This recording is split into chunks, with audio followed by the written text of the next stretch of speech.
Thank you so much for coming, and thanks for your patience as we were getting set up here. My name's Brian Coyle. I'm Executive Director of Civic Music Association, and thank you for coming to this wonderful panel discussion today.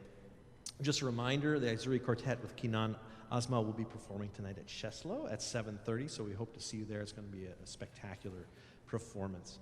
I am going to introduce our wonderful moderator, Lori Chesser, from Denton Davis Brown, and she will set up the panel and introduce everybody. So let's please welcome Lori.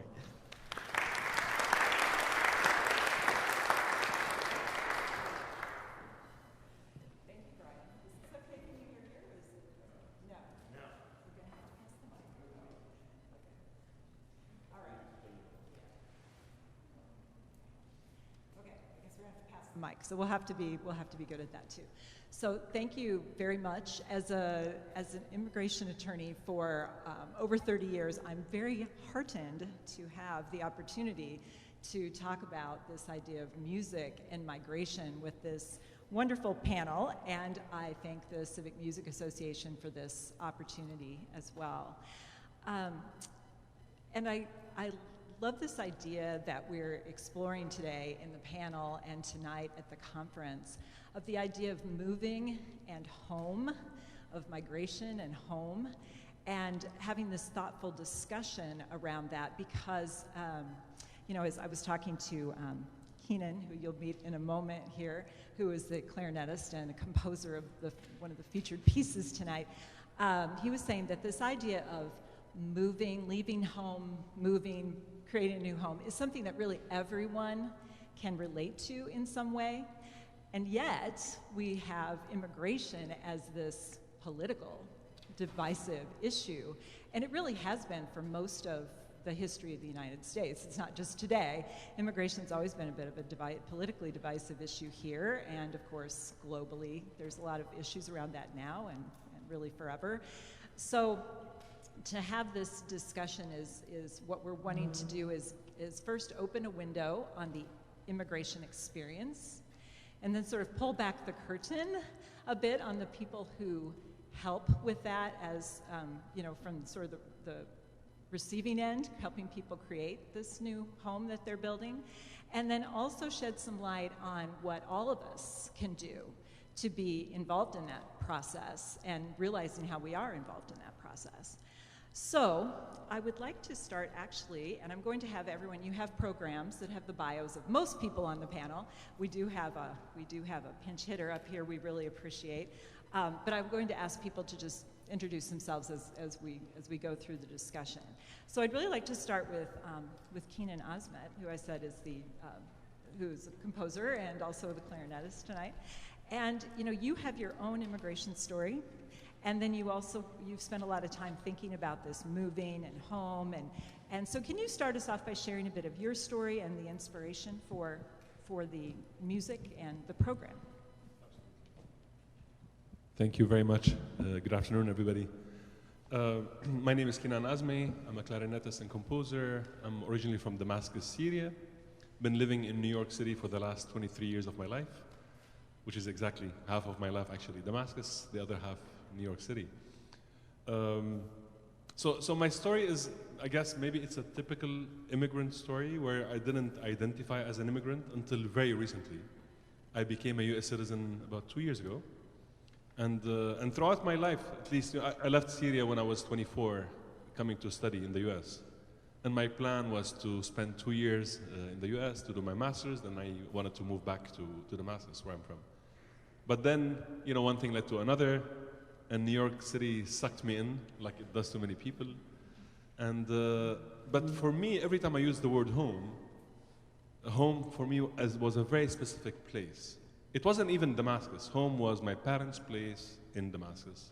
My room specifically, that's where home is. And I think over the years, I started to think about this concept of home and how dynamic that concept can be. I started to think about this more actively, of course, when I left Damascus to be in the US. And my obsession was that I never wanted to become an immigrant. I didn't want to become an expat. I wanted to continue to be the local. So for my first 10 years or so in the US, I went home almost every month. Sometimes go for one day just to play a concert and come back, because I wanted to continue to identify as the Damascene who's living in Damascus, in Syria. And this whole idea of home, questioning what home means, it changed with me over time. And I think this change reflected in the music also I'm writing. And it's interesting actually how this notion of identity changes over time, and the way you grow up, and the experiences that you have in your life. When I was a little kid, I was the Damascene clarinetist. I grew a bit older, so I became the Syrian clarinetist. I decided like Syria is more home than just Damascus. I started to try to compose music, so I became the Syrian musician. And I think now what I think about it, I think the next evolution in my identity is to become the musician. Dropping the word Syrian doesn't mean I'm letting go of an identity. I think the opposite is true. I'm trying to accumulate more and more identities.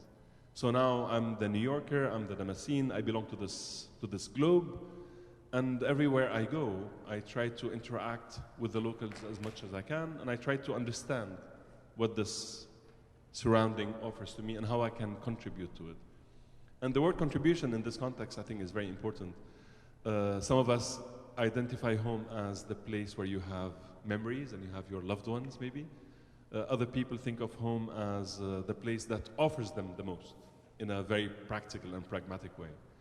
And for me, I think of home as the place you would like to contribute to without having to justify it. It's the place you wish well for.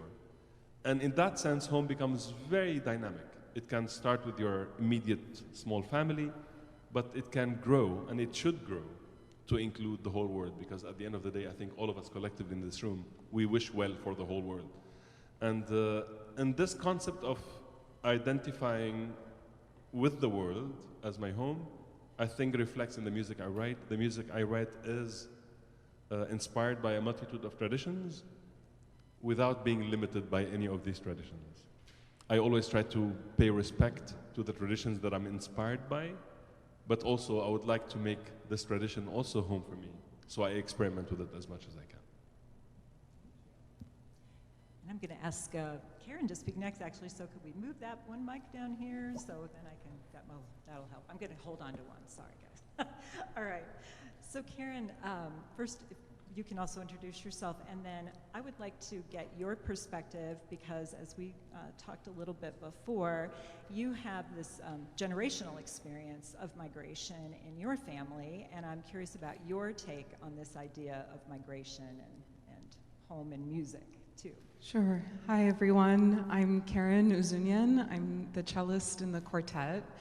And as Laurie mentioned, there's a lot of there's a very kind of constant sort of history of migration in my family.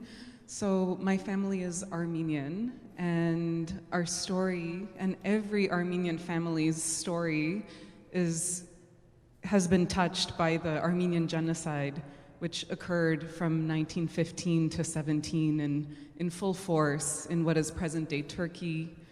It was in the Ottoman Empire. It continued through 1923. And since then, Armenians who survived, they scattered really all over the world. The first stop, so my ancestors, they came from different cities in what is Turkey today. The first stop was Aleppo, Syria, and then they started to settle and rebuild lives. This is in the case of my family in Lebanon. And then quite a large Armenian community developed there. There's an Armenian neighborhood in Beirut, Burchamud.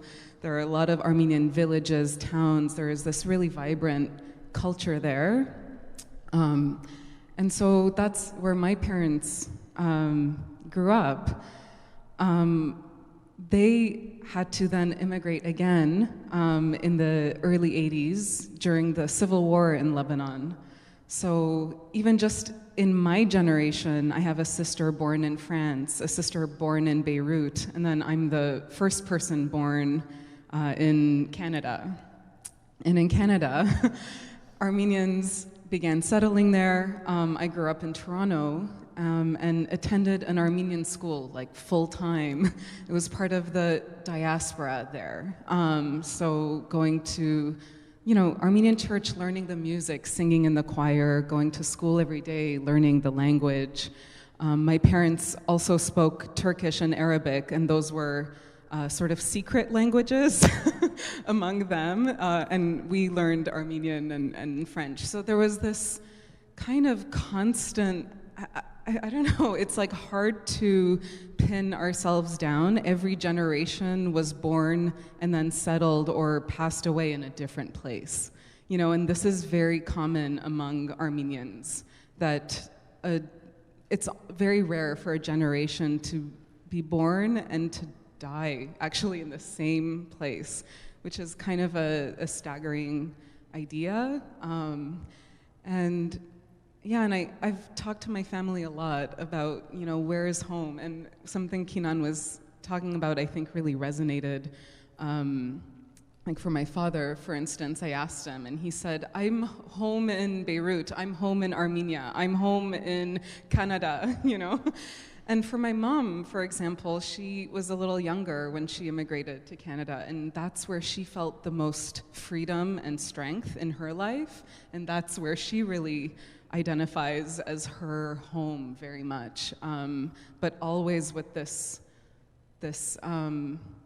pull, always with this yearning and this connection and this link that was almost, or has always been kind of broken over and over and over between this homeland, this land, and then where people live now. So it's very much, I think, this idea of contributing to where you are, making your home, that really resonates, I think, with Armenians who are really spread out. Thank you. Thanks for sharing that. I'd like to go down the table now to Vin Wen, and he's got a microphone down there, I think. Is there a microphone working? All right, very good. So, Vin, I know you also have a very compelling immigration story of your own, and you've also dedicated most of your life to helping people who have immigrated create some home here. And you're working now with LSI, and you can introduce yourself as well, but just I would like to hear your comments and your thoughts on the migration process and this idea of home. Is it working? Yeah?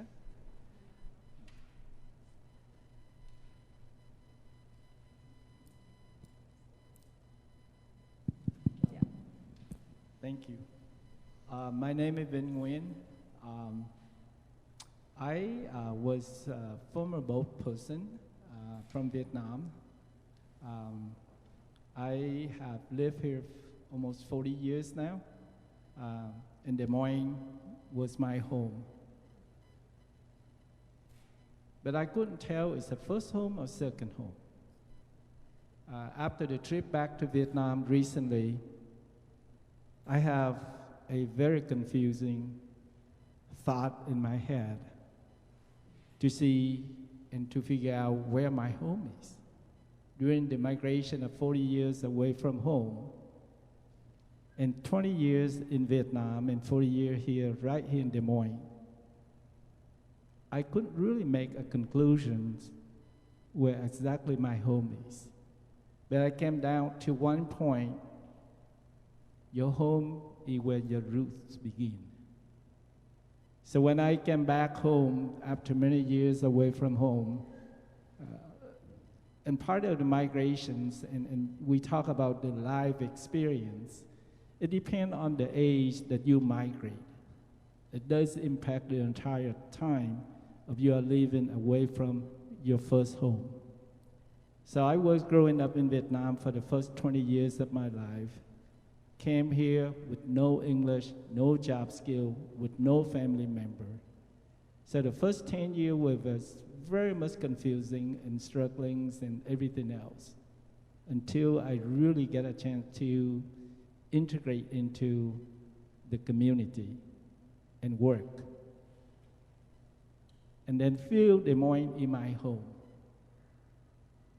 But the recent visit back to Vietnam, when I get to meet my surviving sibling, 9 out of 10, we sit in the same family home that we were growing up, our parent home. So we figure out, oh, actually, this is home. So it is very, for migrant, immigrant and refugee, it is very confusing to us. And it depends on the age that we actually migrated to someplace else. The older you are, the harder it becomes. That's why we have a lot of older refugee and immigrant population here in Des Moines. They are struggling every single day to really integrate into the community. So where's their home? You know, homesick, the mental health issues have become a great and very important issue for the immigrant and refugee population here in Des Moines.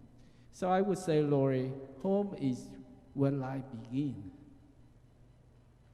Thank you. Thank you so much for that, Vin. I would like to turn to Stephanie and Haley, who is sitting in now for Sarah. So in your program, you'll see Sarah's bio, but Haley is a colleague of Stephanie. And I wanted to, they both work for nonprofits who help resettle and help people make their home here in Iowa for the new Iowans that come.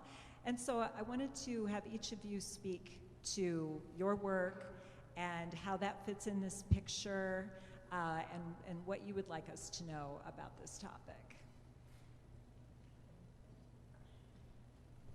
Hi. Just first of all, my name is Stephanie Morris, so I'm the director of the Refugee Alliance of Central Iowa. And just wanted to say thanks for being here. Thank you for coming to hear about this. Thank you for your interest in the panel itself, and for the musical presentation that we're having later tonight. I know Sundays, for me anyway, are precious time, so taking time out to care is very appreciated on our behalf. So as I said, I'm with the Refugee Alliance of Central Iowa, and whenever somebody asks what we do, I always like to make sure that they understand that we do, in the grand scheme of things, very little.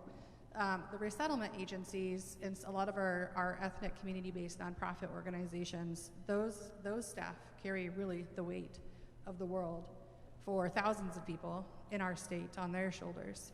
What Rossi does is we really offer a centralized table for all of these organizations to come to be able to share what's going on in their organizations, what they're anticipating in the future, what their needs are, resources and funding that is available to refugee and immigrant organizations is incredibly limited. So obviously when we work together, that's when we serve the communities that we serve. That's our number one priority. That's when we serve our communities the best. So we bring the resettlement agencies. There are over 40 ethnic community-based nonprofit organizations. Vin, actually, I think, is one of the directors, if that's the right title, the Vietnamese American community in Iowa. And you know, for tens of thousands of people, these ECBOs, these nonprofits, serve as a lifeline. If you need to call your doctor's office to make an appointment, you need to read your mail, you need to go through your immigration process, apply for a job, or just maintaining that cultural connection, that ethnic identity. We just had the Chin National Day, for example. That's one of the ethnic minorities from Burma, and there were probably 2,000 people that attended that event, all from the Chin, mostly from the Chin communities, from Iowa and surrounding states. And for their younger generations to see that amount of people, you know, having that buy-in and placing that importance on their ethnic identity, which is oftentimes for a lot of our communities, their ethnic identity is oftentimes why they were persecuted and forced to flee in the first place. That's a really big deal. So they really shape the majority of the work that Rossi does. So yeah, there's 148 different languages that are spoken in Des Moines Public Schools of 10 or more students. So that's kind of a broader picture of how many ethnic communities are in our area. And then just really quick on the topic of home, I did want to mention We represent refugee resettlement agencies that do that work here, but there are a lot of communities that don't necessarily have the refugee designation, but in the most basic, humane sense of the word, are also refugees. So when we talk about climate refugees, when we talk about people fleeing persecution and violence in Central and South America, our Afghan arrivals over the past year and a half that have humanitarian parolee designation that aren't actually refugees, Haitian, Venezuelan, Cuban migrants lately that are refugees but also don't have that official status.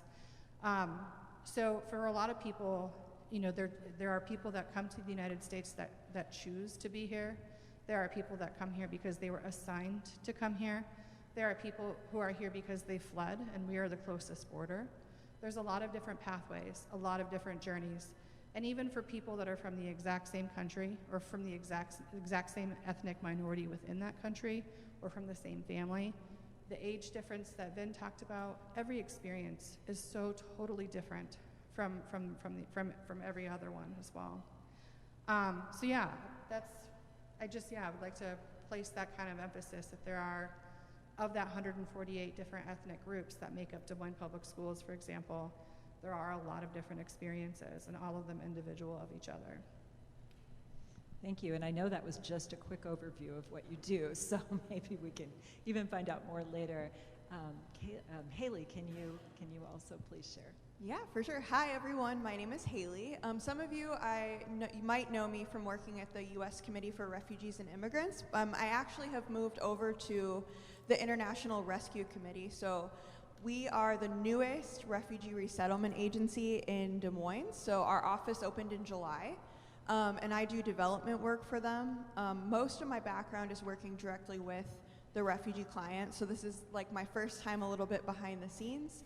But so Vin, my friend to the left, he's from one of the other resettlement agencies, Lutheran Services in Iowa. There's also, like I said, U.S. Committee for Refugees and Immigrants, and then Catholic Charities. So we're the four resettlement agencies in Des Moines, but we definitely are partnered, like Stephanie said, many ethnic community-based organizations, different community groups, different churches, all kind of working together. We definitely cannot do it alone. So at IRC, as a new organization, we're really working on kind of getting established.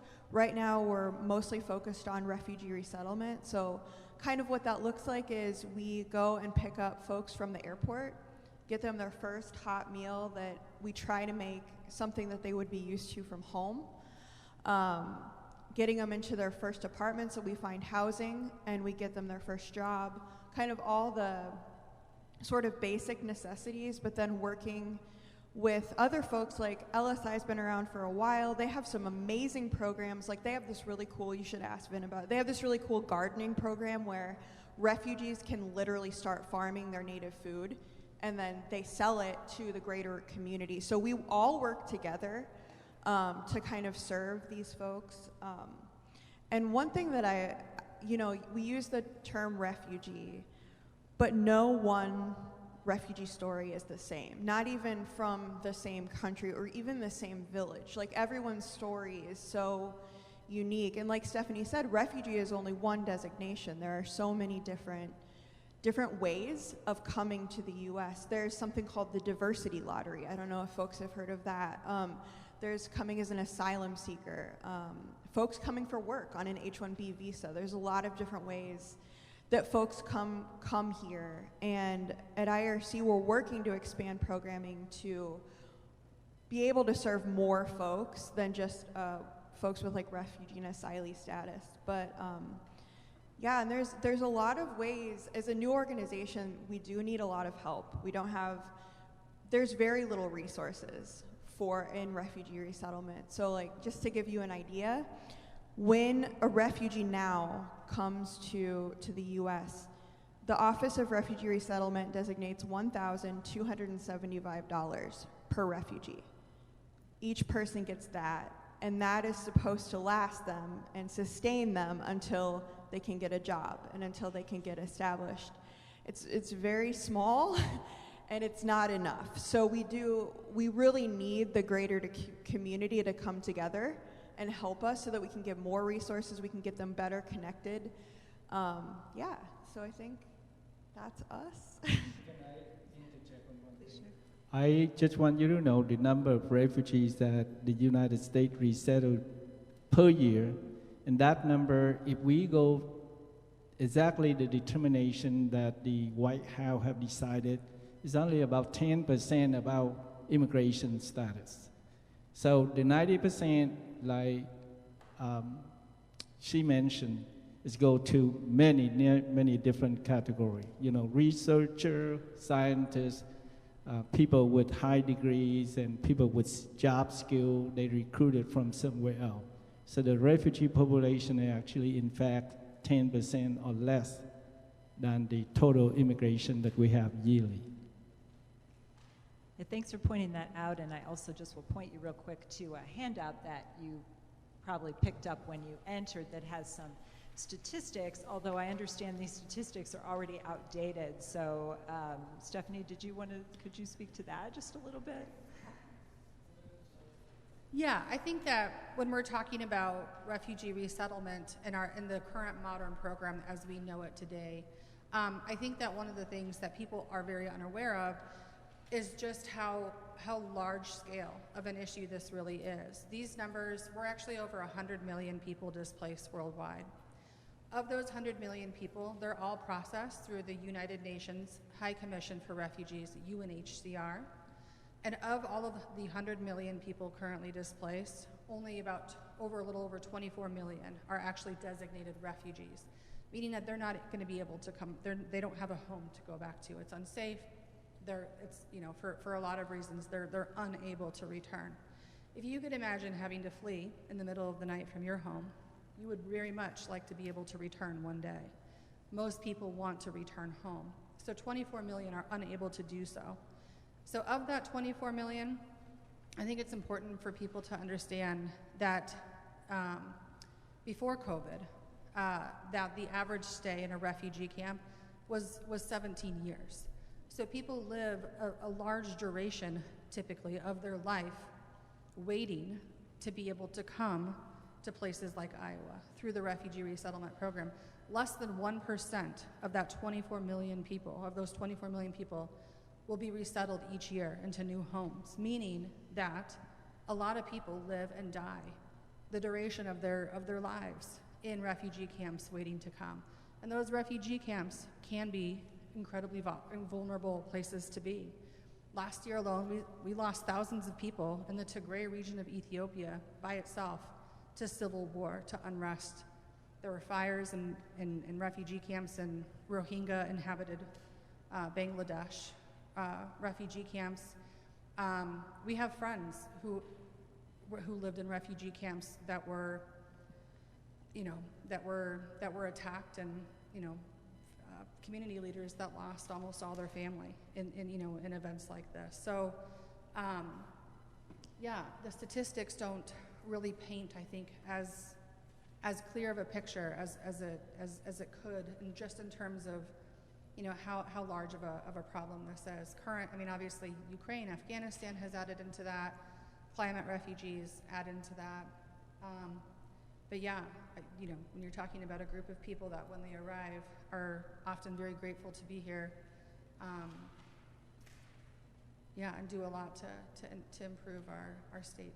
That's for sure. Oh, thanks for that. Thanks for that perspective. And I think there's such a human tragedy in the refugee whole situation. It can become almost too much to consider or to think about. So I appreciate you bringing that and bringing that into more focus. But also, I don't want to lose the focus just because the enormity of that problem. Also, lose the focus on just what would I say, diversity of experience of migration. Because we do have at sort of one end of the spectrum this, refugee resettlement, the displacement and all that, and then we have a lot of people moving for other reasons too that are also, compelling on their own, and just this idea of where do you belong and where is your home is also really important on a day-to-day life with that, which is something we can really have a big effect on as well. So I wanted to go to the middle of the table where I kind of skipped over, sorry. And I just wanted to invite Miho and Emma and Ayane to share a little bit more about your experiences and not, and Emma, we didn't talk, so I don't know what your experience is. You're going to surprise me. But give some of the personal, everyday experience of what it's like to, your immigration experience, because I'd like to add that too so we don't lose the whole spectrum there.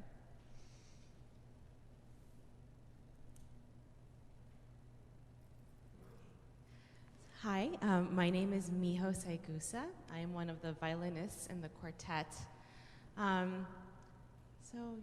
was born in Japan, and when I was 4, my family moved to the States, first to the San Francisco Bay Area, and then later to New Jersey.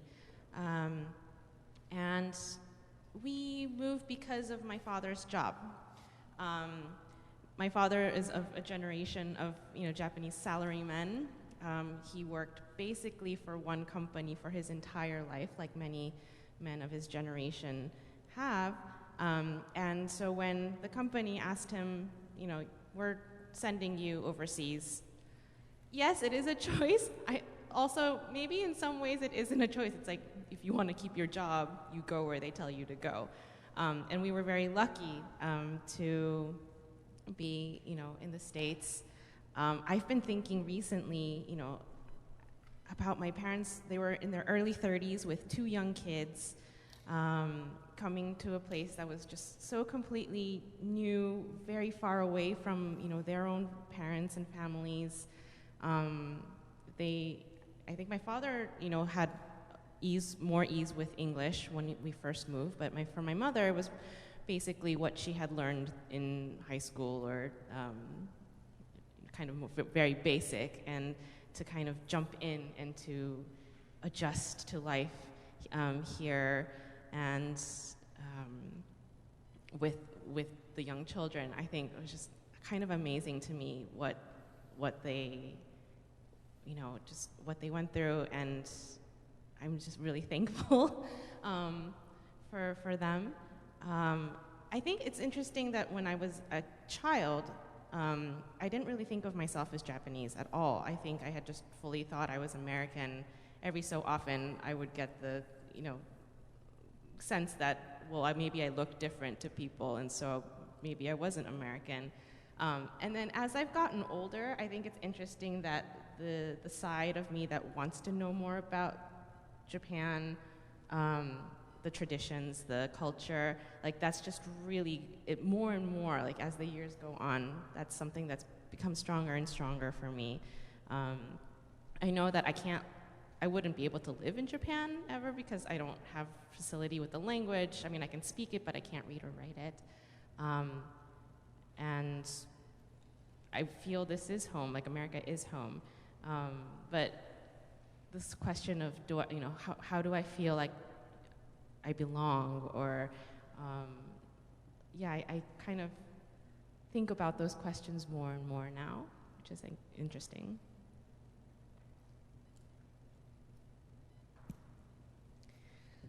Hi, everyone. My name is Emma Frucht, and I'm one of the violinists of the Aizuri Quartet. My family's migration story goes a couple generations back. Both sides of my family come from Jewish heritage, and we're from mostly Eastern European countries. Both sides of my family actually came to the US in the early 1900s, before World War II, before the Holocaust, mostly escaping pogroms, so riots targeted at Jewish people, ethnic cleansing, if you will.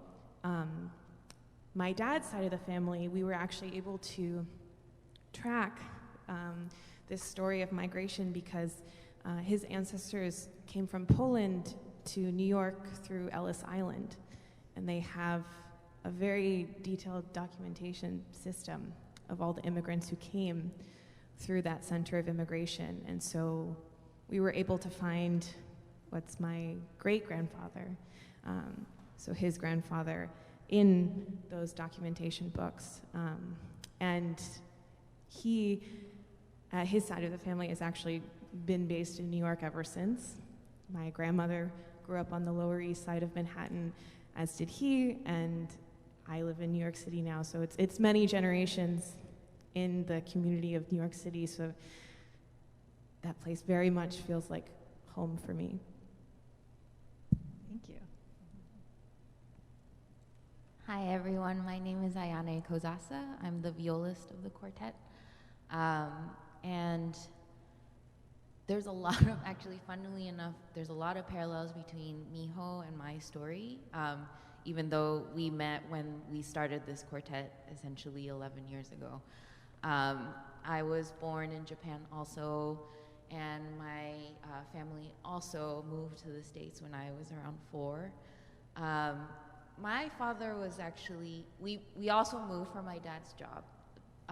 He is a biochemist, and as a researcher, America really felt like a place where he could do anything and have the funds to create new projects and discover new medicine and write all these like amazing papers that he had always dreamt of. And so I think he had this dream, and he was really excited, even though when we came, I remember we moved and we had very little money, and I remember all of our curtains were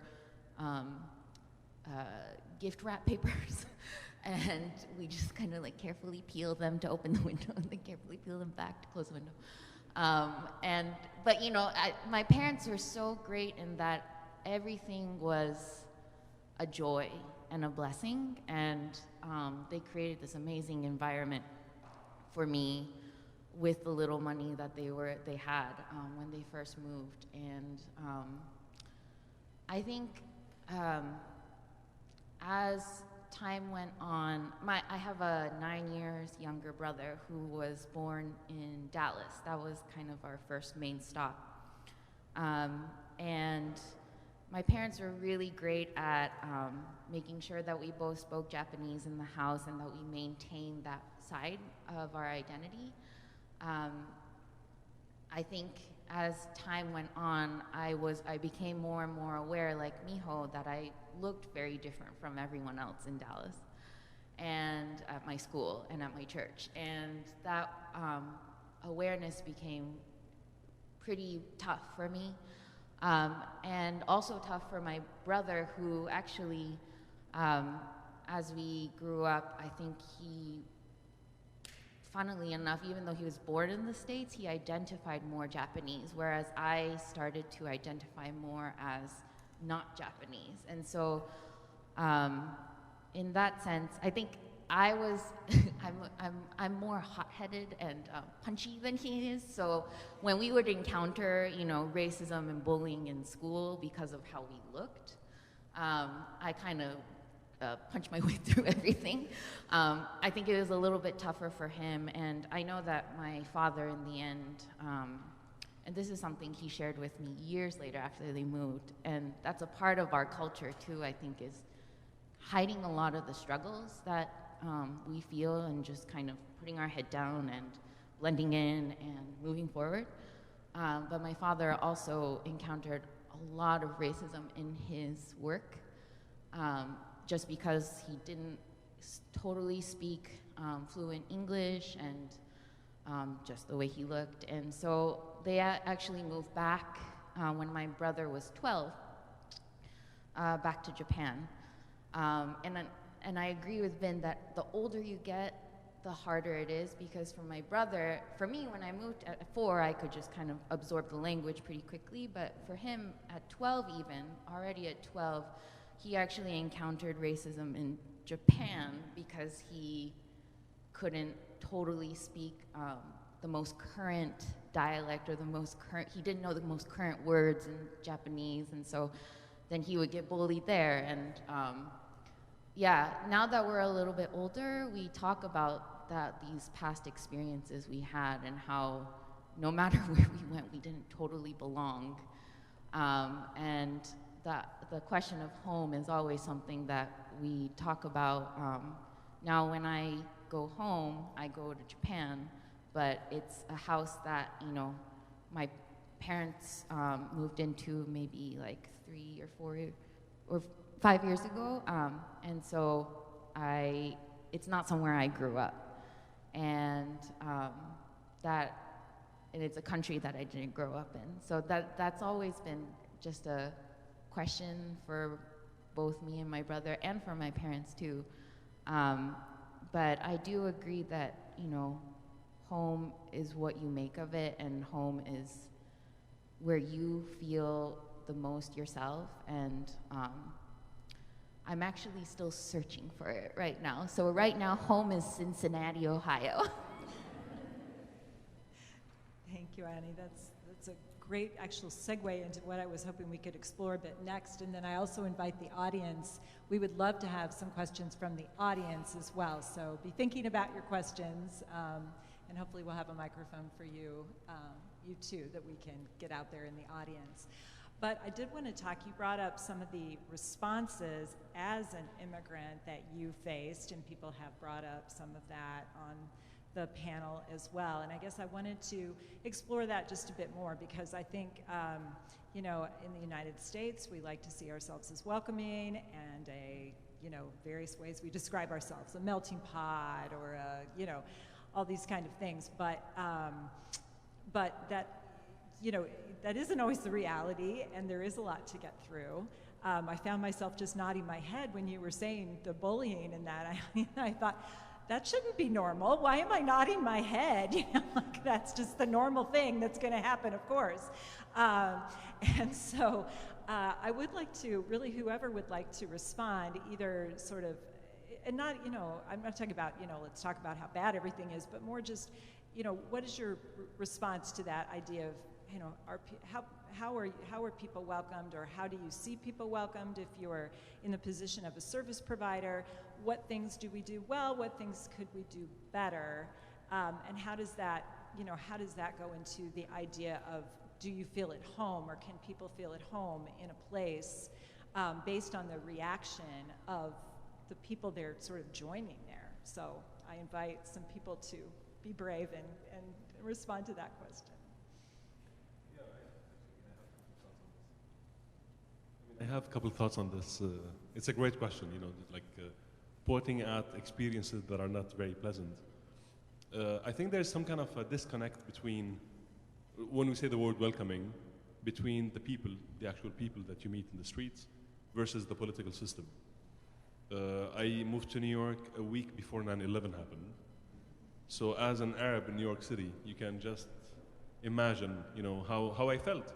I felt incredibly welcome at school, at Juilliard, where I was studying, at the student house where I was living, but I was not welcome every time I landed at JFK.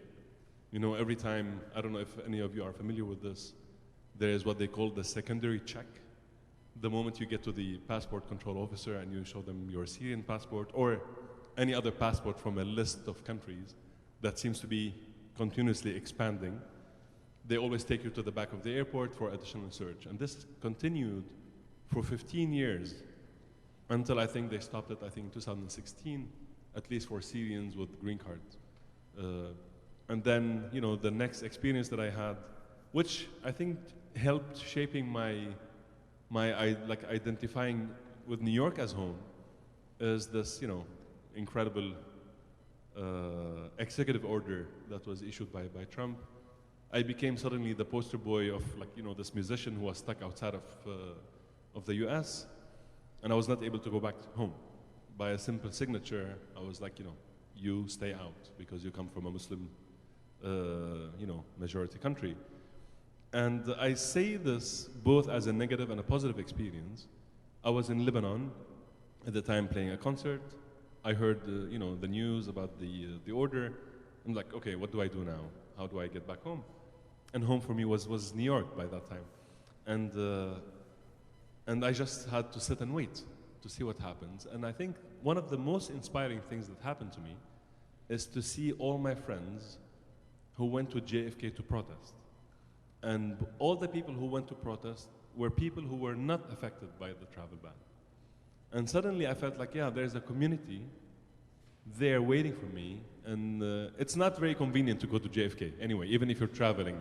Like nobody goes by, by choice to JFK. And all these people went there, all these lawyers who wanted to volunteer. So again, what I'm trying to talk about is the political system that sometimes I feel pretends to be welcoming, but there's a filtering system that is there where is not exactly welcoming. Like people, for a Syrian to apply for a visa to come to the country is insanely hard. People have to wait even on like a spouse visa. People have to wait for years before they can get even an interview for that. So, and I think the only thing we can do, from the inside is like to talk about it and try to, help educate, I guess, and change the political system from within, that it really represents what we're trying to claim it as. Thank you. I'd like to hear some more responses, though, too.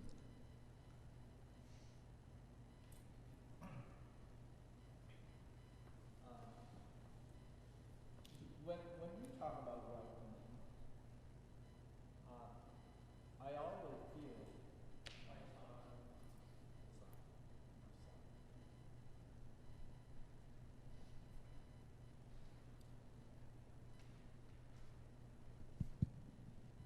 when we talk about welcoming, I always feel like this. You cannot welcome a person into your home and treat them with dignity until you know who they are. So through the migration process, it could be a researcher and still feel neglected by their colleagues. Or you can be a person who have no literacy, but still can feel welcome. Whoever that is that you welcome into your home and your community, if we are able to take time to learn about them, what they are, who they are, what their characteristics, what their social life look like, so we can begin to build that bond. We begin to give that help. With the refugee population alone, of course we need financial help. But the financial help is not the only thing that really make things happen. The outreach, the connection that you have, the exposure that the population can have.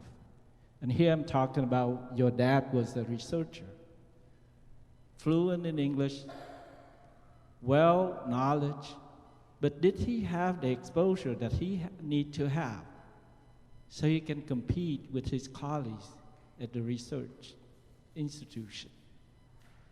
Can a person with no literacy be exposed to the community so he or she can learn English? They can ride the bus with no fear. Who will help them those things? So when we're talking about supporting the immigration process and the immigrant and the refugee population, how are we going to connect them, not only financial, but also physical support by reaching out, help them reading mail, training them on the bus, talking to them little basic things so they can learn English directly from you or from us.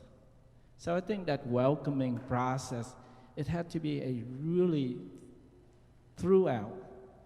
And our country is known as a place for the immigrants and to be at, and we are founded by immigrants. But I think that process have not been there. We welcome people in, and we hurriedly that on the side. So that's why we see many places, especially in big city, we have ethnocentric. Because people feel they are at home with the group of people they know. So that's why you go to big city, I bet when you go to New York, there's a Chinese hub somewhere, and the Vietnamese hub, and Syrian hub, and everywhere there's a hub of somewhere.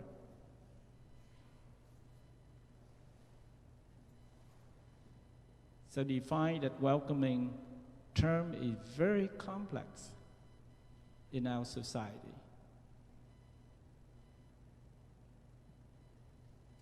Thank you. You know, it just occurred to me when you were saying that, and not to interrupt, I want to hear other people's responses, but just to say, you know, we here in Des Moines and in Iowa in general, where a lot of people immigrate, not just in Des Moines, but all over this state, of course, don't really have the opportunity to have those hubs, like you call it. There's a little bit, but maybe not as much. So can someone comment on that? I mean, is that helpful for welcoming? Does that help more integration, or is there more resistance in that situation? I'd like to chime in on just a couple of things. So just to take a bigger step back, I'm sure everyone in this room is familiar with Governor Robert Ray's legacy in terms of refugee resettlement. There are places in the world that Iowa, I mean, without not like a large geographic political background and knowledge, they thought Iowa was really this like beacon of hope in a lot of different communities in Cambodia, Vietnam, starting with the mid-70s with the South and Southeast Asia, but all over the world, Iowa really is seen as this leader in resettlement. And I just wanted to bring it back to a few points, a few issues that we're currently dealing with. We just had our Refugee Immigrant Advocacy Day on the Hill last week. That's an event that Rossi plans every year. We always love the public support. But some of the things that we're working on in that concept of that overarching theme of welcoming, the state of Iowa actually currently has an English-only law that prevents access to information, access to resources in a lot of places that we're working to try to get removed. We also were trying to advocate on behalf of some bills that were that would have helped with medical dental access, but also a bill that we will send out some action alerts to our network here soon that we hope, although the bill didn't move forward and funnel, that we hope will become part of the budget bill that will increase financial services for resettlement because they're expected to be able to get their clients fully financially independent in 3 months and have almost 100% success rate in doing so, which is miraculous considering they're working, they're moving mountains with second and third and fourth hand shovels. So increased funding, increased support for that. Our ECBOs, I do think that the majority of people do find our ethnic community-based nonprofits or community leaders or faith leaders incredibly helpful in being able to establish that feeling of welcome. And it's not just in Des Moines. I mean, we have lots of examples of where refugees and immigrants have saved, if not just, vastly improved the economic standing of rural communities all across this state. And we're currently facing a population decline in the state of Iowa. It's the first one in decades that we've had. So that feeling of welcoming, beyond it just being the right thing to do, is incredibly important for, the future of this state, just as a whole. More comments on the welcoming feeling or experiences.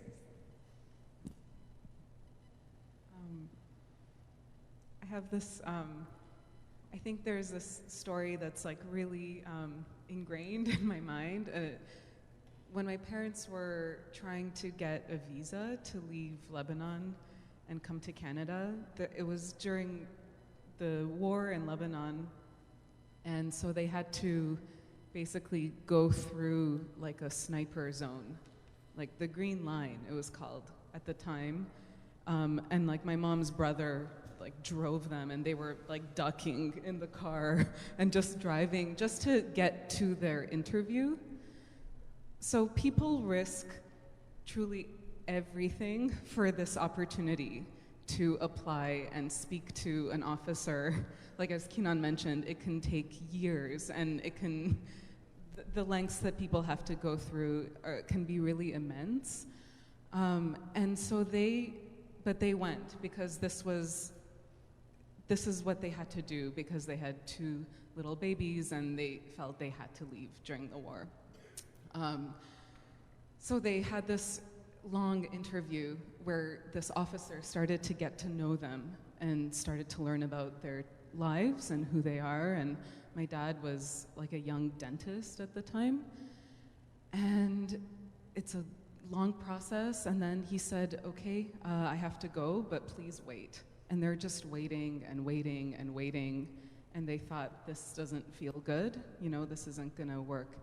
And the officer came back and said, I'm so sorry. Like, Canada doesn't need a dentist. You know, so you can imagine that moment of total desperation. And my father said, just put down entrepreneur. Just on your paper, put something else down, you know? And so this guy, you know, started to, he just grew to like them and their persistence, I guess. And he said, okay, give me a moment. And he came back, you know, hours later, and he said, listen, you're welcome to Canada. We're gonna give you a visa. But I'm sorry it took me so long to bring this paperwork. I was researching how you can apply for your license in Canada. I think you should pursue your profession if you can, once you're there. You know, and he went and printed out how to, you know, study and get licensed there. And they couldn't believe that act of kindness and someone saying, I believe in you and I want you to go for what your dream is. So just this notion of everyday kind of kindness or giving people a chance learning about what their dreams are or what their pursuits were before they came and seeing, you know, can we extend a hand to make this a reality now in this new place for this family, you know? So I think there are a lot of ways that we can do that people who've immigrated here, they do it for they keep that door open to the next group who's coming after them, you know? So just to say, like, never underestimate, I guess, like what one act of kind of kindness and trust and belief in someone can do for their life and for generations following them. Oh, thank you for that story. And I can't help but jump in to say, knowing the immigration process to the United States, that probably never would have happened, at least right now, because now people, for the United States, people have to go in front of a bulletproof glass to talk to an immigration officer, and usually the interview is only a few minutes. And so just one point of where our immigration process has, you know, differs from Canada, which is apparently amazing, to, you know, to your point then about getting to know the people who are coming or getting to know, there's not an opportunity in our system really to do that. And, you know, that's one reason why I have a job, is part of the job of an immigration lawyer is to help the government agree that this person is okay to come here based on the rules, and help the government get to know that person, because very rarely in the system is there that opportunity, at least when you're overseas, not in the US, is there that opportunity for that kind of interaction. So I love that story, and I wish that was the way life was right now. So, other comments that anyone would like to make on that question or that point? Okay. Well, I want to see, I of course could answer questions here for hours, but I want to see if there's questions from the audience and have a chance to do that. Okay. Do we have, can we do a mic from?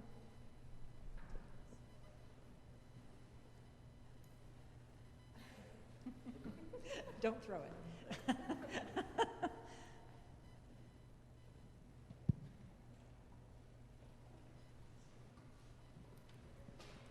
So we have heard that there are people who have come here who've been medically trained, who've been principals, lawyers in their own countries, and they're working in the meatpacking factories. It seems to me there has got to be a way for people with professional skills to be given a chance to use those professional skills here where we need them.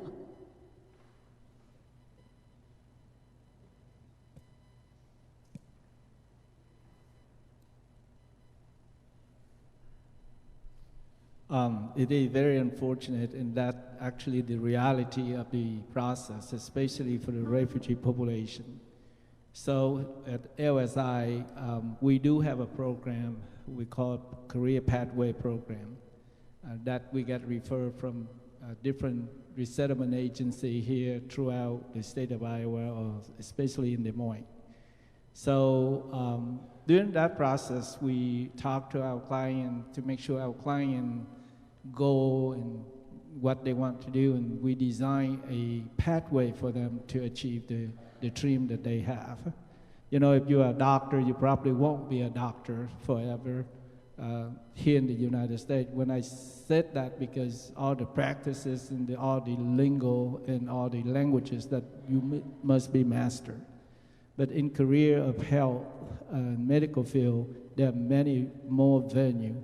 And I have seen a doctor from Vietnam came with no English language and worked his way back, and now he works for the pharmacist at the hospital. You know, at least we get to somewhere close to what they desire to do instead of meat packing or some really low paying job. But part of it is the self-sufficiency plan that the government have for the population. In 90 days, their support is done. In 90 days, to be honest with you, to learn and master the English language is nowhere to be close. You're lucky enough, you know some very basic conversation. I worked in Des Moines School for 34 years, trained people to teach English, wrote curriculum, but my English is still nowhere to be found. So to master the English language, to be in the medical field is a far-reach for our community. But we at least create some small space for them to really reach out to. So we do have a program at LSI, and if you know anyone who qualify for it, just contact us, and we have our staff out to see if we can help them to really pursue the dream that they have. So.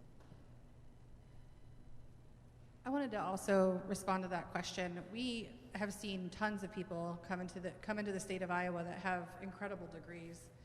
When I worked in direct client services, I can't tell you how many doctors, I helped the Minister of Health from the entire country, Minister of Health, who has master's degrees in biochemical engineering, get into a CNA program here in Des Moines. So while the resettlement agencies, I think, would love to be able to do that, that credential transfer, it's the credit transfer within the universities in particular, that really eliminate that possibility of being able, we took this man, for example, he had his degrees, he had his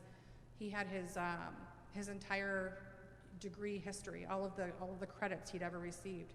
I mean, his entire transcript, we took it, we got it evaluated by an organization that specializes in that and submitted it to the University of Iowa State, DMAC. They took, out of all of his credits, I think they took like 16 credits. So it's not just that we, like we're resettlement agencies or immigration servicing agencies, are unable to find those jobs or make those connections, but the institutions, the educational institutions, oftentimes that credit transfer, that credential transfer, isn't there, they don't have an equivalency process, which is something that if anyone's ever interested in working on further, I would love to have that conversation. It's gotten better. Like when my husband tried to transfer his diploma in when we came back from the Dominican Republic, they weren't going to take it at all. Like they weren't going to take any of his educational history, and he was going to have to start over from scratch. And then a few years later, they accepted high school diplomas at DMAC, kind of regardless of where you came from. Because sitting down to take a high set in English, if you don't speak English, I would fail that high set. And I was born and raised, grew up in Iowa. But if the high set is the high school equivalency, like the former GED, those tests are very hard. So DMAC taking universal high school diplomas was a huge step in some of the removing some of those barriers to getting people to be able to access post-secondary education in the first place.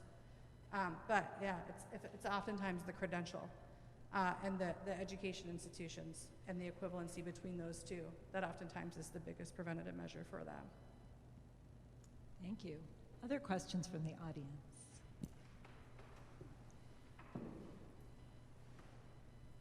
There are some very accomplished professional musicians up here, and my question is, what is the unique role of music and the arts in bringing people together and creating a true sense of welcome in a community?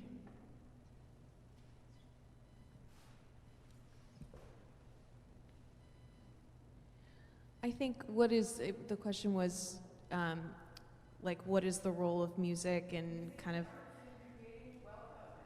creating community? Yeah, I think what's so special about music is it's a universal language.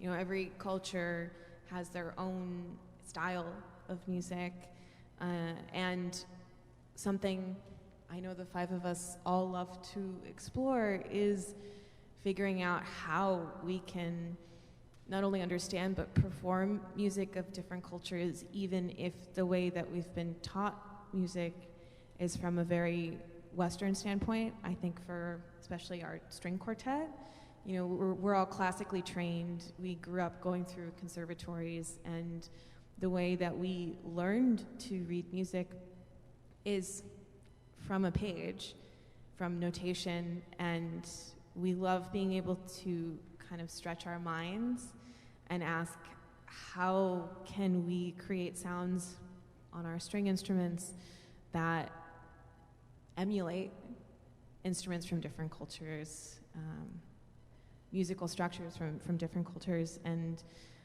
I think that representation is really important in creating a sense of welcome and community. In the program that we're going to be performing tonight, we're playing a collection of Armenian folk songs that were arranged for string quartet. And I know, Karen's Armenian, but we've talked a lot about how much it means for Armenian people to hear that music at our concerts if they come. And we're also playing some beautiful pieces by Kinan and Leal Shaker, who happens to be his wife, and I know they both pull from musical traditions from their cultures when writing their music for the five of us. So I think that kind of fusion is a really great analogy for many different cultures coming together and supporting each other, and I think music is just a really special opportunity for that kind of fusion to happen. And I think with the opportunity to create a program like this, and for us to be able to share our vision, we need an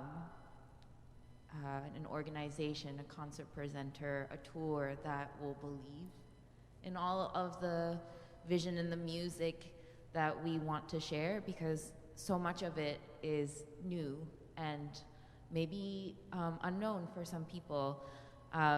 So in the spirit of kindness also, I think that it's really important not only for us to be able to share our vision, but to have places like Civic Music Association who are open and willing and excited to present and have and believe in our vision, even if they haven't heard the entire program yet.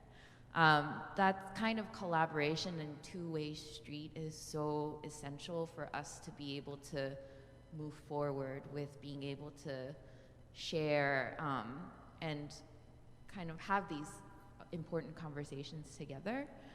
And yeah, we're so grateful because both Kinan and the quartet, we do really love to curate programs that have a very specific meaning behind it or something that we want to convey. And we're seeing that more and more with artists, that they're curating programs, then there's something really important to share, and it's kind of a community effort that we all kind of uplift each other. It's a great question. Others? Well, my question is more of a, I don't know whether directed who to, but Lori, I'm going to start with you. I'm looking at the back of the sheet 1.4 million new claims, which is the 1% that was mentioned.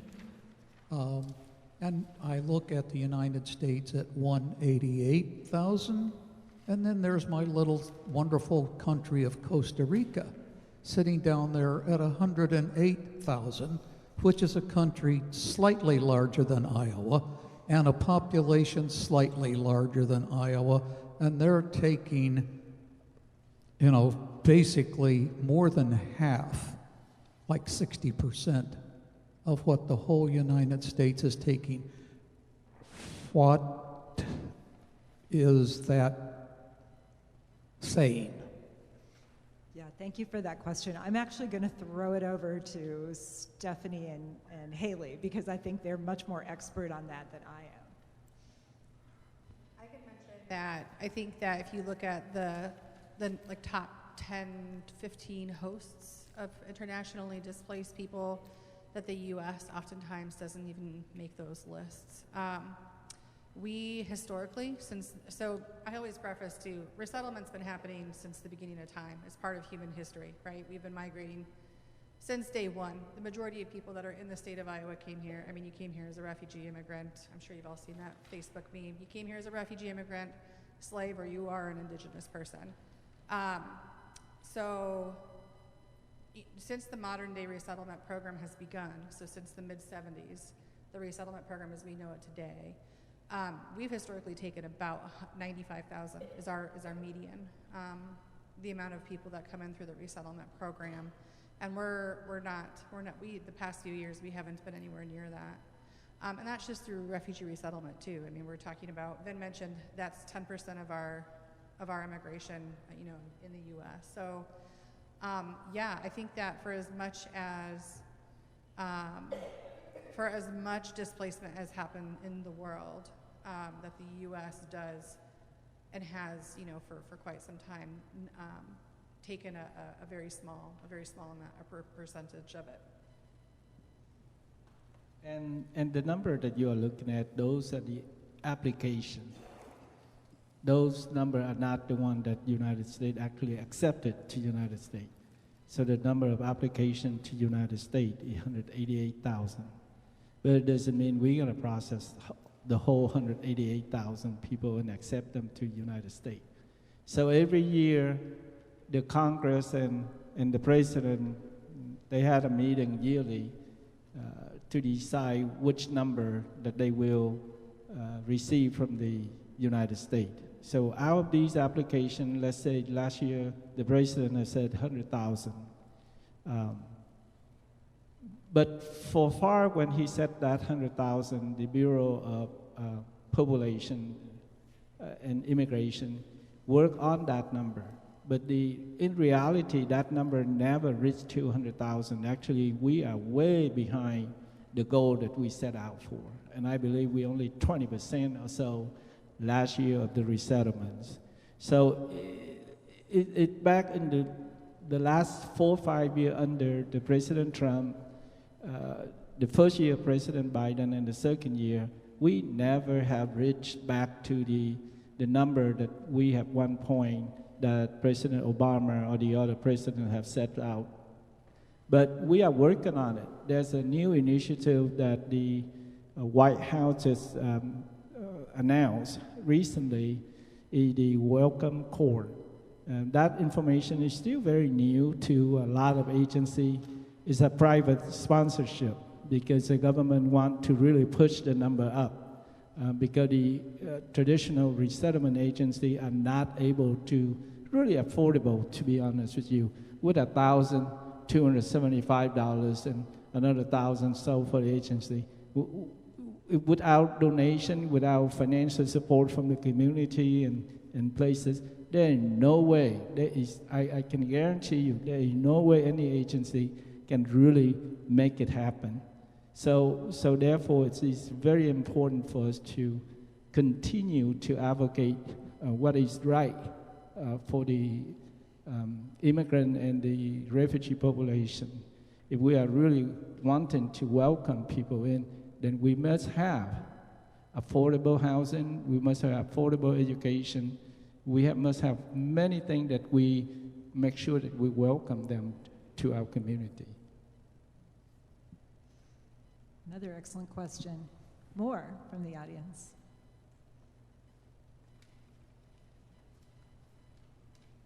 Okay, we've done a great job by answering all your questions.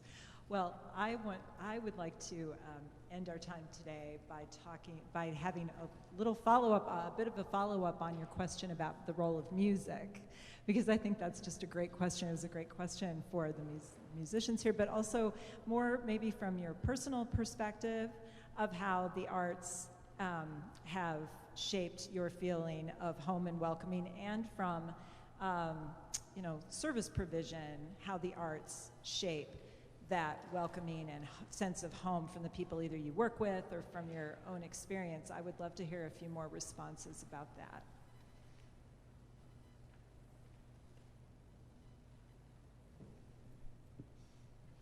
I would share with you this, because I worked at LSI last year and a half, and I worked with Des Moines School for almost all my life, like Lori said, a little bit than 34 years of my life. Art and music, those are the things that break through all the barrier. I have seen a group of elders here at LSI that we serve on Monday and Wednesday, and then Tuesday and Thursday they go to the senior center for activity. You could not imagine the art that they can create without needing any English language skill. And through the English language mind that we have, we still can appreciate the work that they created. Beautiful art, beautiful music. I mean, I was so blessed to work in this field because I have been able to enjoy the art and the music, the food. I consider it's also art. The food that people make is wonderful. It seemed like a puzzle, Lori, that put things together, the music and the art, that help people connect. I mean, with your music, that's how you heal, right? You help people connect. And I think it's a wonderful if we have more and more, not only traditional language, rock and roll and everything else, but the other music from different places. Yeah, I think on a more personal note, music is a very unifying force, and it's kind of all about community, because so often we as musicians are playing in ensembles. We can give solo concerts, but I would say the majority of the time we're playing with other people on stage. So it's constantly a collaborative effort in terms of performance, and then we play for audiences.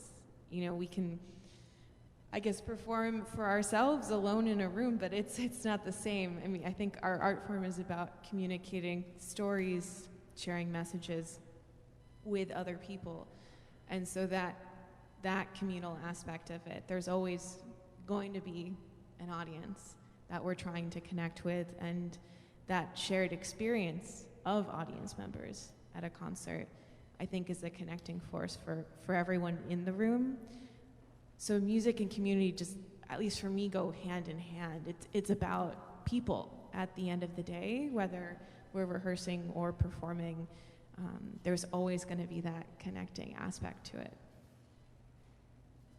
I think too, I've been working in resettlement since about 2019, but with immigrants and refugees for a lot longer than that. And one thing that we're dealing with in the resettlement agencies right now is the mental health crisis and the mental health issues that folks who are coming here as refugees and other forms of immigrants are dealing with. It's such a crisis. There's so few service providers that even know how to work with someone that doesn't speak English, and how do you work with an interpreter, and there's so few service providers that take the insurance that they have. So one thing that we do in the resettlement agencies is we do a cultural orientation when folks first come, and one of the sessions we always did at USCRI was on mental health, and talking about ways that you can cope when you're dealing with post-traumatic stress or different issues. And one thing that always, like, we would stand people in a circle and we go around and we would say, what do you do when you're sad or when you're suffering or when you're really struggling? And almost everyone always would say,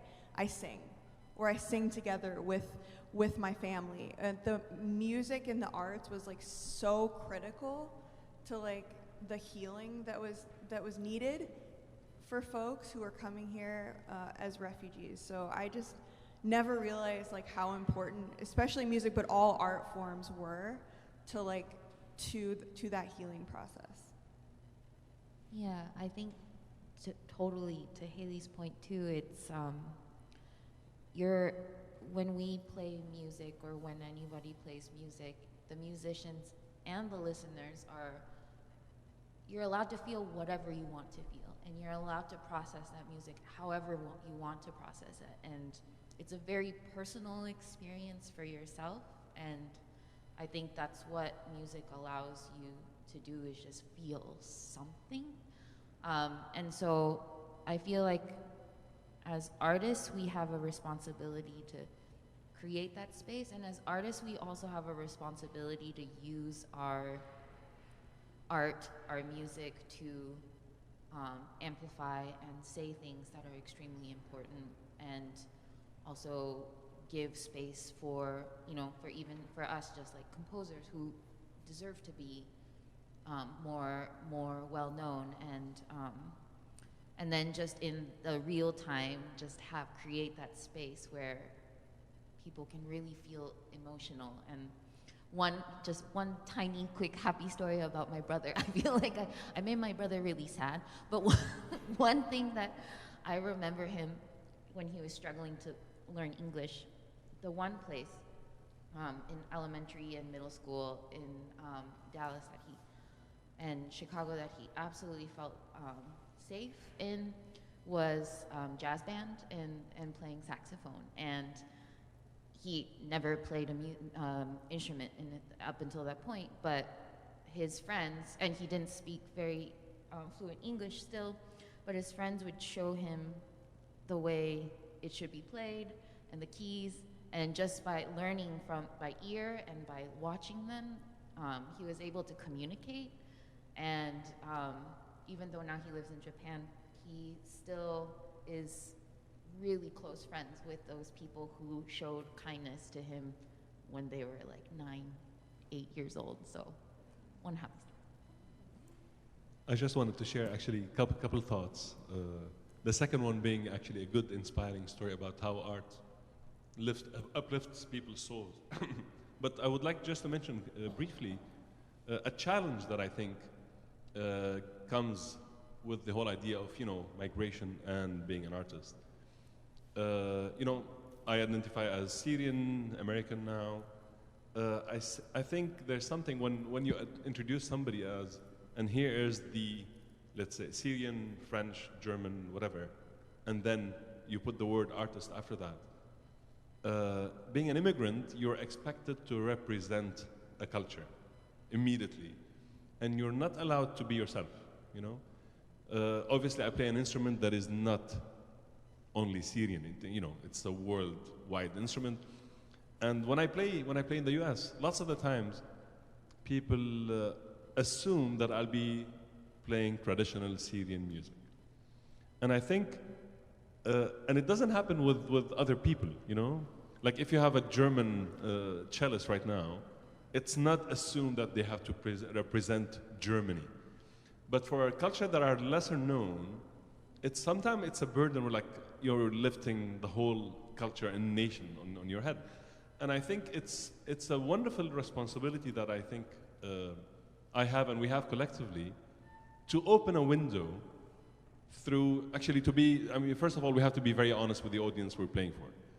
And that can only happen by playing what you really like to play and share that love with the people who are listening to you, with the hope that maybe this window, this tiny window, I'll invite you through it to see what was I inspired by growing up?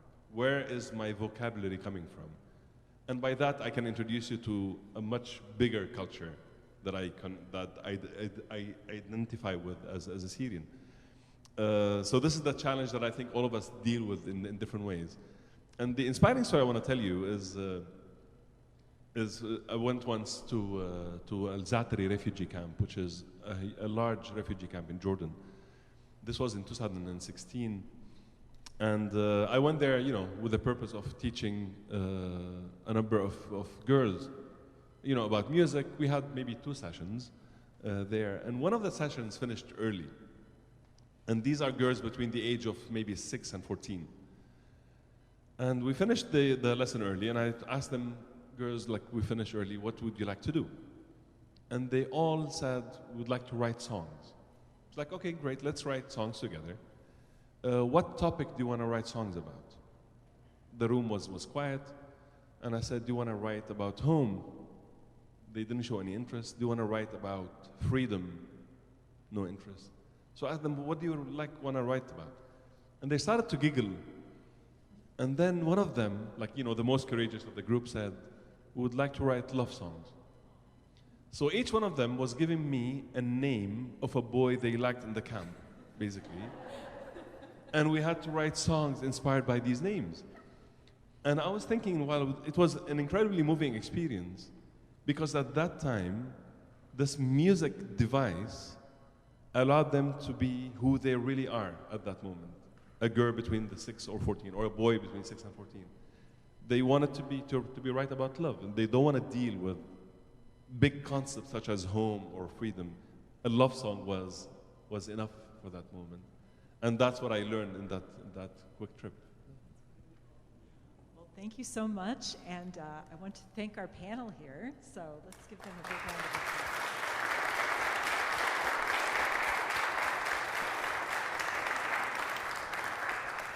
And Brian, am I correct? We're going to have a little music? All right. Thank you so much.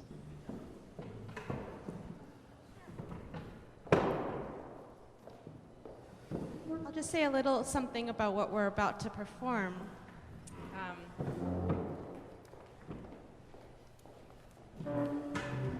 This is one of the pieces that will be on our program tonight. The whole program is called Music and Migration. And we were curious, because each of us have, our own stories and family histories, and as we heard today with the panel, each experience is just so unique. We wanted to see how that might translate to music, and to ask our musical community, our artists, friends, composers, how that idea of migration resonates with them.